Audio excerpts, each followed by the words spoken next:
This is the Football Show. It's good to be back. Arsenal picked up just where they left off before the World Cup and now 7 points clear at the top of the Premier League. They came from behind to beat West Ham 3-1 at the Emirates, much to the delight of a very special guest in the stands. They allow them to do everything that they want.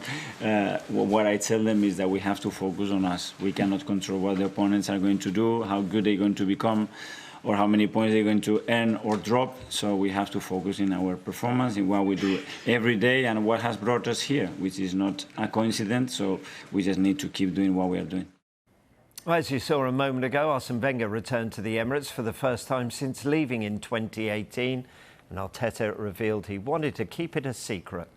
No, the players didn't know. Obviously, we wanted to keep it quiet and allow that space for Arsene. Stan and George are here as well, and it was a really special day. Thank you so much for him coming. Hopefully, walking through the building, he's going to feel everything that everybody thinks of him, everything that he left here, but as well his presence is something that has to be very, very attached to this football club.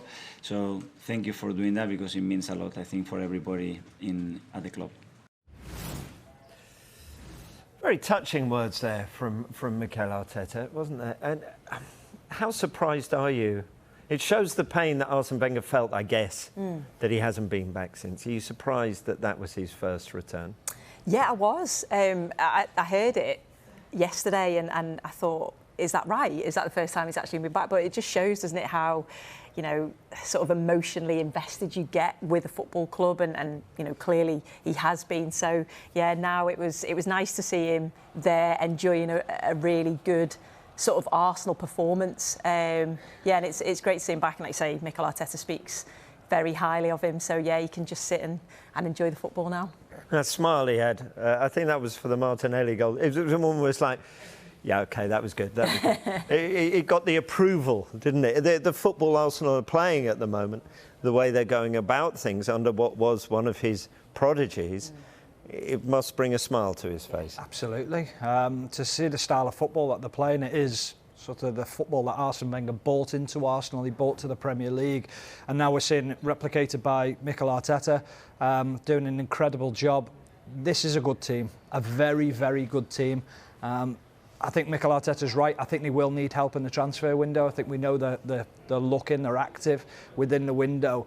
If he gets in the signings that he obviously has put forward to the board, we don't know who they are, but if you look at the acquisitions that they've had in the recent transfer windows, they do their due diligence now. They look at players who are going to contribute to the team straight away, who are also for the future. I think it's been such a good appointment by Arsenal. It was questioned by everyone. Yeah, it was. I think because it was his first job, such a high-profile job as well.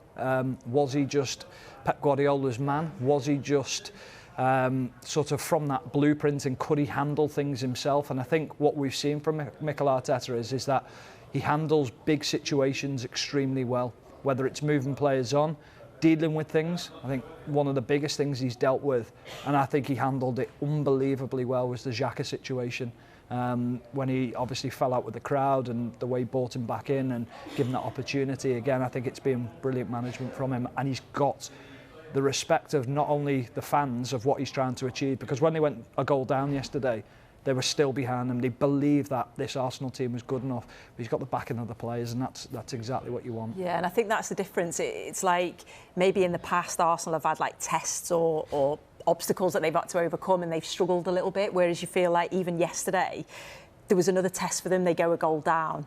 They manage the game. They just look so calm, don't they? Jesus isn't playing, so it's how are they going to cope with that? They cope with it, and you mentioned it there. I think the fans and the atmosphere, it must be a pleasure to play in a stadium like that. They go a goal down and straight away the fans are singing, you know, singing Arsenal, and they feel calm. They think that they're going to find a way back, they're going to find a goal, and just the way of playing off the ball, on the ball, is they are a proper team and thoroughly deserve to be where they are. I think it's really interesting as well. Don't forget, I think I'm trying to think of the time frame here, but maybe a year ago, 18 months ago, probably 18 months ago, the Arsenal fans wanted this board out. They were up in arms about the board, not backing the manager, not doing the right transfer business. It just shows you now with Edu and Mikel Arteta's relationship of how they want things run and backing the manager, believing in him, that there's no talk of that anymore. We don't hear anything about that. We hear only good things about how people's experiences of going to the game, how the feel-good factor is back around the club. And it just shows if you get the right people in the right places, how it can change very quickly.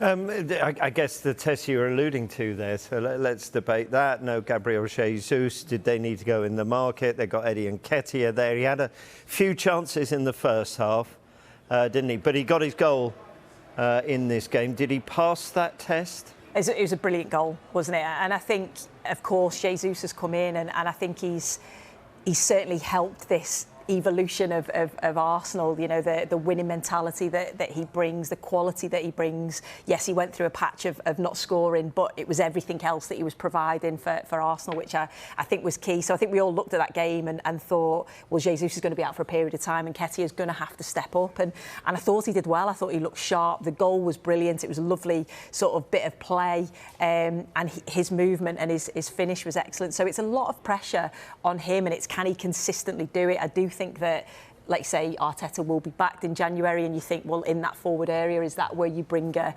player in?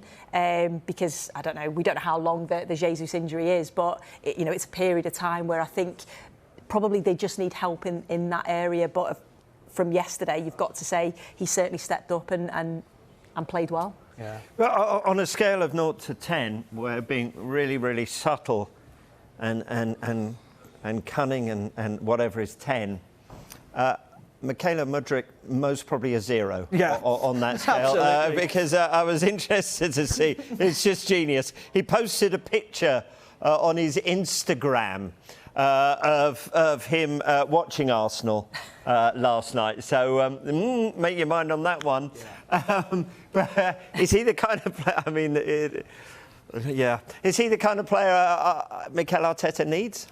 He's a talent. He's a special talent. I think anyone who's seen him play will realise the type of player he is. I think it's interesting that he plays on the left-hand side, whether he play almost as a false 10 or whether he move Martinelli inside and feels Martinelli could play that role that Gabriel Jesus plays with that high intensity of pressing. I think it'll also push Nketiah as well, which is not a bad thing. Nketiah's record's been very good since with his starts. I think it's 11 and 13 with his starts in and around that anyway. So you know that he's going to be pushed as well. But again, I go back to the due diligence of the players. They wouldn't buy him without doing the due diligence and feeling that he fits into the system that they want to play.